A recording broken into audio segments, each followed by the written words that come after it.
आब IPL के नाम बदल के ना बिहार प्रीमियर लीग कह देबाक छै। देखो उसका मैच में फेर एक बिहारी चलले है, ईशान किशन 91 रन 6टा छक्का 8टा चौका, जन बहुत बड़का नाम अभिषेक शर्मा ट्रेविस हेड नहीं चललखिन।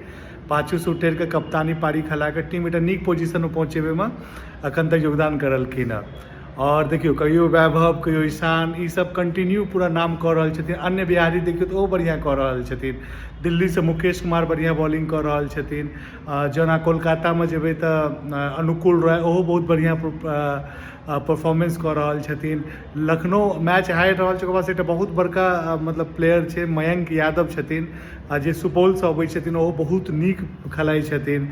या अहाँके पता है मुंबई में एकटा मोहम्मद इजहार कऽ के बॉलर छथिन, मुंबईओ हारि रहल छै तऽ ओहो यूज कऽ सकै छथिन। और बहुत सारा मैथिल और बहुत सारा बिहारी प्लेयर छै ने IPL के पूरा मतलब सच कही तो कहियो सुनै छलै हाँ एकटा केओ बिहारी प्लेयर है छलै, ठीक छै। एहि बेर IPL में पूरा भरमार लागल छै।